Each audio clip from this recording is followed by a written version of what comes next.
The board of directors at CBS is expected to meet today amid allegations of sexual harassment against chairman and CEO Leslie Moonves. The meeting was scheduled prior to Friday's report in The New Yorker that featured claims by 6 women of incidents from 1985 through 2006. 4 women accused Moonves of forcibly touching or kissing. All reported their careers suffered after they rejected the advances, which he denies. Anna Werner looks at the accusations against Moonves and other accusations against the head of 60 Minutes. Anna, good morning. Good morning, Anthony. Well, the Wall Street Journal reports that some board members have discussed whether Moonves should step aside during an investigation into the allegations, but it's unclear if that will come up today. 8 months after the firing of CBS This Morning co-host Charlie Rose, the company reports it's taking each report of misconduct, quote, very seriously.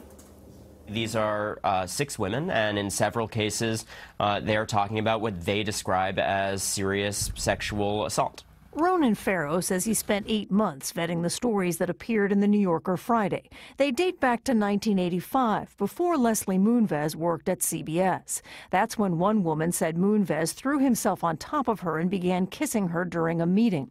After he joined CBS in 1995, another woman claimed he shoved his tongue down her throat during a meeting. A third described him violently kissing her in his office in 1997. A fourth woman said in 2006 he put a hand up her skirt in his office.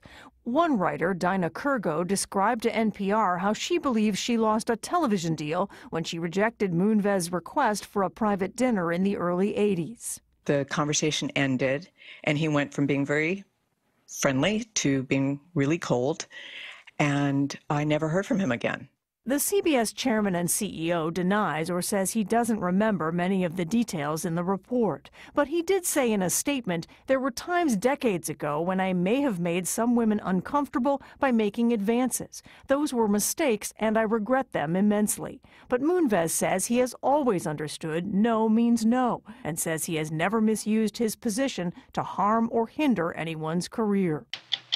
The executive producer of 60 Minutes, Jeff Fager, is also denying separate allegations in the New Yorker article that he protected men accused of misconduct and would get drunk at company parties and touch employees in ways that made them uncomfortable. Fager says those allegations are false, anonymous, and do not hold up to editorial scrutiny. He said, it's wrong that our culture can be falsely defined by a few people with an axe to grind. Tone is really set at the top of an organization. Emily Martin is with the National Women's Law Center. She says if the allegations are true, CBS needs to send a stronger message.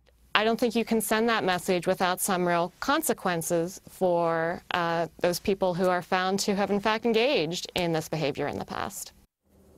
The allegations come in the middle of a pitched battle over the future of CBS. It pits Moonves against Sherry Redstone, who controls a majority of the voting shares in both CBS and Viacom through her company. Redstone wants to merge CBS and Viacom. Moonves does not.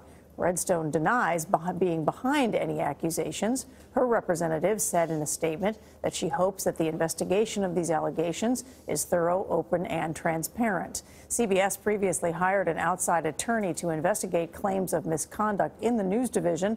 The network says that work is ongoing and includes allegations in the New Yorker article. Thanks, Anna.